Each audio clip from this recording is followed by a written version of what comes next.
அகிலமெங்கும் உள்ள தமிழ் நேயர்கள் அனைவருக்கும் பரம்பரை ஜோதிடர் உங்கள் மனோ பாலாஜியின் அன்பான வணக்கம். மிதுன ராசி நேயர்களுக்கு சனிப்பெயர்ச்சி. சனிப்பெயர்ச்சி அப்படின்னா எல்லாருக்குமே ஒரு பயம்தான். எப்படின்னா, சனி எந்த இடத்துக்கு வருதோ, சனினால் நம்ம ஏதாவது கெடுபலன்கள் நடக்கக்கூடிய வாய்ப்புகள் வந்துருமா அப்படிங்கிற ஒரு பயம் இருக்கும். ஆனால் மிதுன ராசி பொறுத்த வரைக்கும் கண்டிப்பாக இந்த சனிப்பெயர்ச்சி உங்களுக்கு கடந்த காலத்தை விட வரக்கூடிய 2025 மார்ச் மாதம் 29ஆம் தேதி சனிப்பெயர்ச்சி நாள் உங்களுக்கு அமோகமான ஒரு மேன்மையான ஒரு நல்ல பலன்கள் கிடைக்கக்கூடிய நடக்கக்கூடிய ஒரு வாய்ப்புகள் மிதுன ராசி நேயர்களுக்கு அற்புதமாக இருக்க போகுதுங்க. ஏன்னா கடந்த காலத்தை பார்த்துட்டோம்னா மிதுன ராசி நேயர்களுக்கு கடினமான ஒரு மாற்றங்கள் இருந்துதான் பார்த்தோம்னா சொல்கிற அளவுக்கு அவ்வளோ ஒரு சிறப்பான மாறுதல்கள் எதுவுமே கிடைக்கல. ஏன்னா மிதுன ராசியில் பிறந்தவங்களை பொறுத்த வரைக்கும் எப்போவுமே புதனுடைய அதிர்ஷ்ட யோகத்தில் பிறந்தவங்க. ஏன்னா உங்களுடைய ராசிக்கு அதிபதியே புதன் பகவான் தான்.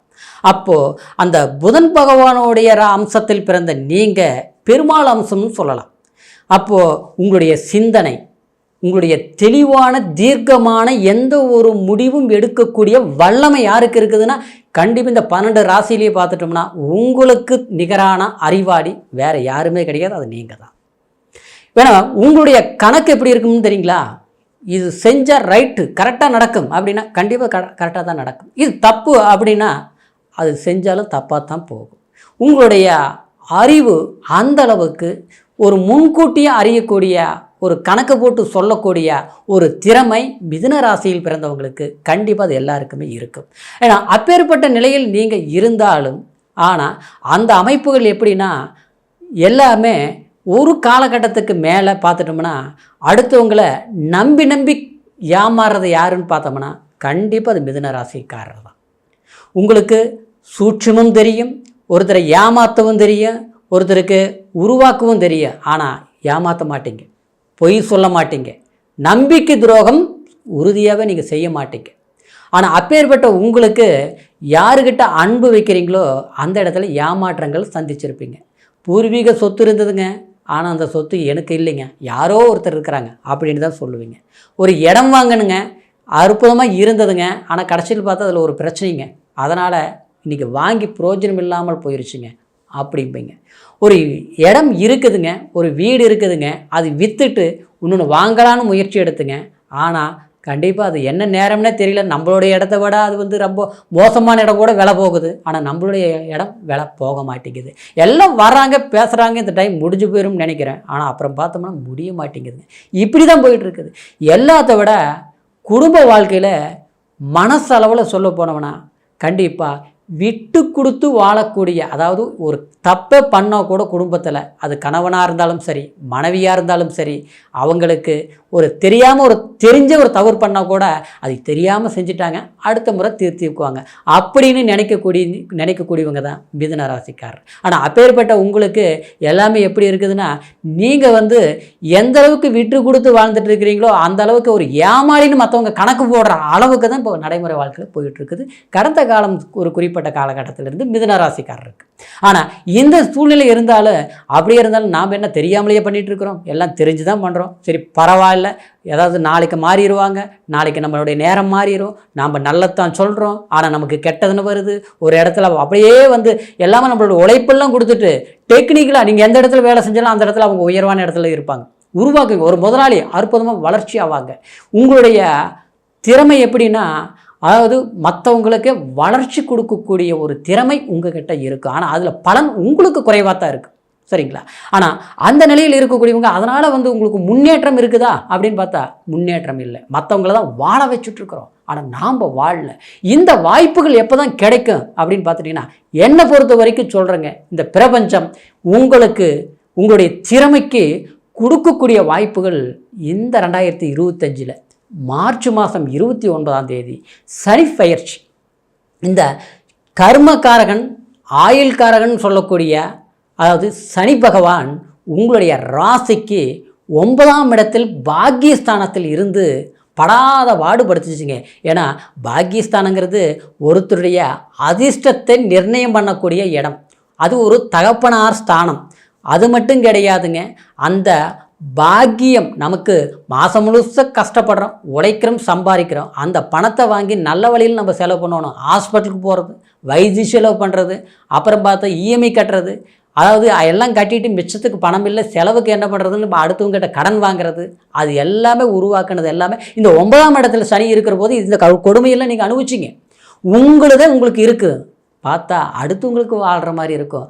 மாதம் கண்டா கடன் கட்டின சந்தோஷம், ஆனால் வட்டியே கட்டி நம்மளுடைய பொழப்பு போயிட்டு இருக்குது அப்படிங்கிற வருத்தங்கள் இதெல்லாமே பட்டிருக்கும். சிலருக்கு பார்த்தோம்னா படன் பிரச்சனை தான் அப்படின்னா குடும்ப பிரச்சனையும் அல்லல் பட்டுட்டு இருக்குதுங்க. சின்ன சின்ன பிரச்சனையெல்லாம் பெருசாகி போச்சுங்க. இன்றைக்கி பார்த்தோம்னா அதாவது எல்லாம் தீந்துருன்னு நான் அப்படியே பல்ல கடிச்சிட்டு போயிட்டு இருக்கிறேன். ஆனால் பிரச்சனைகள் தீர்ந்தபாடு இல்லை, அதிகரிச்சுட்டு இருக்குது, கஷ்டங்கள் அதிகரிச்சுட்டு இருக்குது. அதாவது யார் உதவி செய்யணுமோ அவங்களாலேயே நான் ஊதிரியம் அடைஞ்சிட்டு இருக்கிறேன், குடும்பமே கெட்டு போச்சுங்க அப்படிங்கிறவங்க மிதுன ராசிக்காரர் கண்டிப்பாக ரொம்ப பேர் இருக்கத்தான் செய்கிறீங்க. அதுக்கு பாக்கியஸ்தானத்தில் இருந்த சனி பகவான், அந்த பாக்கியஸ்தானத்தில் இருந்து சனி பகவானுக்கு 3 பார்வைகள்ங்க. ஒன்று 3ஆம் பார்வை, இன்னொன்று 7ஆம் பார்வை, இன்னொன்று 10ஆம் பார்வை. அப்போது மிதுன ராசிக்காரருக்கு சனி பகவான் ஒருத்தருடைய அபிலாசைகளே பூர்த்தி பண்ணுற இடமே 11ஆம் இடம், லாபஸ்தானம்னு சொல்லுவோம். அப்போ அந்த லாபஸ்தானத்தை சனி பார்த்தது, பாக்கியத்தில் இருந்தது, பாக்கியத்தில் இருந்து லாபஸ்தானத்தை 3ஆம் பார்வையை பார்த்தது. அதாவது ஒரு சனி பாவ கிரகம் எந்த இடத்த பார்த்தாலும் சரி அந்த இடத்த கண்டிப்பாக சிறப்பாக இருக்காது. அப்போ லாபஸ்தானத்தை பார்க்கும்போது உங்களுடைய அபிலாசைகள், உங்களுடைய சந்தோஷம், உங்களுடைய எண்ணங்கள் எதை நம்ம பூர்த்தி பண்ணணும்னு நினைச்சிங்களோ அது கண்டிப்பாக பண்ணியிருக்க முடியாது. அதாவது 10 ரூபா பணம் வச்சுக்கிட்டு ஒரு காரியத்தை செய்யலாமல் நீங்கள் முயற்சி பண்ணியிருப்பீங்க, கண்டிப்பாக செஞ்சுருக்க முடியாது, நஷ்டமாகி போச்சு. அட்வான்ஸ் கொடுத்து கிரைம் பண்ண முடியல. அது மட்டும் கிடையாது, 10 ரூபா வச்சுட்டு ஒரு லோன் எதிர்பார்த்து ஒரு வேலையை செய்யலாமல், ஒரு வீடு கட்டலாம், இல்லையே ஒரு இடம் வாங்கலாம் அப்படின்ட்டு கடைசியில் பார்த்தா அந்த லோனு வரல, இருந்த பணம் செலவாகி போச்சு. இப்படி தாங்க எல்லாம் ஒவ்வொன்றும் நடந்தது. எல்லாம் பணம் வச்சுட்டு என்னாச்சுன்னே தெரியல. திடீர்னு மருத்துவ செலவு, வீட்டில் ஒருத்தருக்கு போனால் ஒருத்தருக்கு ஹாஸ்பிட்டல் செலவு, இந்த மாதிரி அந்த லாபம் கொடுக்கக்கூடிய இடத்த சனி பகவான் பார்த்ததுனால அந்த இடத்துல எல்லாமே தேவையில்லாத செலவுகளாக போச்சு, சம்பாரிச்சது பூரா நஷ்டமாகி போச்சு அப்படிங்கிற மாதிரி ஆயிருக்கும். இன்னொன்று சொல்ல போனோம்னா அந்த பாக்கியஸ்தானத்தில் இருந்த சனி பகவான் கரெக்டாக 7ஆம் பார்வையாக உங்களுடைய 3ஆம் இடத்த முயற்சி ஸ்தானத்தை பார்த்தது. முயற்சி ஸ்தானங்கிறது நாம் இன்றைக்கி என்ன முடிவு பண்ணோம், என்ன வேலை செய்யணுங்கிறது நாம் எடுக்கக்கூடிய முடிவு தான். அப்போ அந்த முயற்சி ஸ்தானங்கிறது 3ஆம் இடம் தான். அப்போ அந்த 3ஆம் இடத்தை பார்த்ததுனால என்ன ஆகும்னா தெளிவான சிந்தனைகள் போட்டு வச்சுருப்பீங்க, இந்த மாதத்தில் இந்த காரியத்தை முடிச்சிடலாம் அப்படின்ட்டு. கடைசியில் பார்த்தோம்னா அந்த வேலையை செய்கிறதுக்கு முன்னால் இன்னொரு பிரச்சனை வந்துருச்சு, அந்த வேலையை செஞ்சு முடிக்கிறதுக்கு முடியாமல் போராடிட்டு இருக்கிறோம் அப்படிங்கிற நிலை மாறிப்போச்சு. முயற்சிகள் தெளிவான சிந்தனைகள் எடுக்க முடியாது. அந்த முயற்சிகள் நாம் செய்யலாம்னு நினச்சோம்னா ஏதாவது ஒரு ரூபத்தில் அடுத்தவங்களால் இடையூறுகள் ஏற்படும். குறிப்பாக அந்த 3ஆம் இடங்கிறது சகோதரஸ்தானம் கூட சொல்லலாம். அப்படின்னா பின் சகோதர ஸ்தானம். அப்போது கூட பிறந்த பிறப்புகளுக்கு நீங்கள் என்ன தான் நல்லது பண்ணியிருந்தாலும், என்ன தான் உருவாக்கி வச்சுருந்தாலும், இன்றைக்கி அவங்களால நீங்கள் இழப்புகள் சந்திக்கக்கூடிய அளவுக்கு நீங்கள் ஒதுக்கப்பட்டவராக வாழக்கூடிய ஒரு சந்தர்ப்பத்தை உடன் பிறந்தவர்களால் பாதிக்கப்படக்கூடிய வாய்ப்புகள் கண்டிப்பாக கொடுத்துருக்கும் இந்த காலகட்டம். இப்படி பலவிதமான இன்னல்கள் சந்தித்து அந்த சனி பகவான் கரெக்டாக 10ஆம் பார்வை உங்களுடைய இடத்த 6ஆம் இடத்தை பார்த்ததுனால கடன், நோய், சத்ரு கண்டிப்பாக உருவாகியிருக்கும். கோர்ட்டு, கச்சேரி, வம்பு வழக்கு, பஞ்சாயத்து வரைக்கும் போயிருக்கு. ஒரு தப்பே நீங்கள் பண்ணியிருக்க மாட்டீங்க, தப்பு பண்ணுறவங்களா நினச்சி மற்றவங்க உங்களை பார்த்துட்டு இருப்பாங்க. நீங்கள் நியாயமாக நடந்துட்டு இருப்பீங்க, பார்த்தா நம்மளை குற்றவாளியாக கணக்கு போட்டு வச்சுருப்பாங்க. உண்மையை பேசினாலும் மற்றவங்க நம்ப மாட்டாங்க. நம்ம குடும்பத்தில் இருக்கிறவங்கள நம்மளை பகையாளியாக பார்க்குற அளவுக்கு, எதிரியாளையாக நினைக்கிற அளவுக்கு நம்மளை ஒதுக்கி வச்சு பார்க்கறக்கூடிய ஒரு சூழ்நிலைகள் எல்லாமே கண்டிப்பாக அந்த சனி பகவான் 10ஆம் பார்வை உங்களை 6ஆம் இடத்தை பார்த்தது. அது மட்டும் இல்லாமல் பொருளாதாரம் நஷ்டப்பட்டு கடன் வாங்கக்கூடிய ஒரு சூழ்நிலைகள், உங்களுடைய உழைப்பு சரியான முறையில் பயன்படுத்த முடியாத சூழ்நிலைகள் உருவாகிருக்கும். ஆனால் உண்மையை சொல்கிறேன் பாருங்கள், சனி பகவான் பெயர்ச்சி 10ஆம் இடத்துக்கு வரும்போது பாக்கியஸ்தானத்திலிருந்து நிமோஷனம் கிடைக்க போகுது. அதாவது உங்களுக்கு கிடைக்கக்கூடிய நன்மைகள், நற்பலன்கள், வேலையில் இருந்தக்கூடிய சில சிக்கல்கள், அரசாங்க வேலையில் இருக்கக்கூடியவங்க மன உளைச்சல்கள் சந்திச்சுட்டு இருக்கக்கூடியவங்களுக்கு கண்டிப்பாக ஒரு டிரான்ஸ்ஃபர், அது மட்டும் கிடையாது ஒரு பதவி உயர்வு, இதெல்லாம் நடக்க போகுது. எல்லாத்த விட திருமணம் ஆகாதவங்களுக்கு திருமணம், மறு திருமணம், அதாவது எதிர்பார்க்குறவங்களுக்கு திருமணம் ஆகி பிரச்சனையாகி போச்சு, அடுத்த வாழ்க்கை அமையமான்னு நினைக்கிறவங்களுக்கு மறு திருமண வாழ்க்கை, குழந்தை பாக்கியம், புத்திர பாக்கியம் தடையானவங்களுக்கு புத்திர பாக்கியம் கண்டிப்பாக கிடைக்க போகுதுங்க. ஒரு கோயில் குளத்துக்கு போயோ ஒரு மருத்துவ செலவுகள் பண்ணியோ ஒரு வாய்ப்புகள் அற்புதமாக அமையப்போகுதுங்க. என்னை பொறுத்த வரைக்குங்க இந்த பெயர்ச்சி மிதுன ராசி நேயர்களுக்கு பொன்னான காலம், பொற்காலம் தாங்க.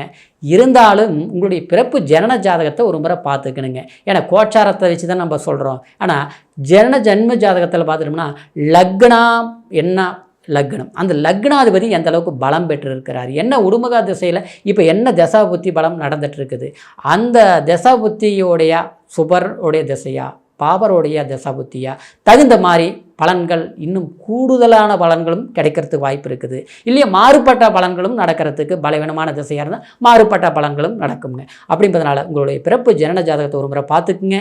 உங்களுடைய ஜாதகம் நம்மக்கிட்ட பார்க்கணும் நீங்கள் நினச்சிங்கன்னா கீழே இருக்கிற நம்பருக்கு ஃபோன் பண்ணி உங்களுடைய பிறந்த தேதி, பிறந்த நேரம், பிறந்த ஊர் மூலியம் தெரியப்படுத்தி முழுமையான பலன்களை தெரிஞ்சு பலன் அடையணும் அப்படிங்கிற ஒரு இந்த சனி பகவானுடைய பெயர்ச்சி உங்களுடைய வாழ்க்கை சிறப்பாக்குங்கிற ஒரு வாழ்த்துக்களோட மீண்டும் அடுத்த பதிவில் சந்திக்கிற வரைக்கும் நன்றி, வணக்கம்.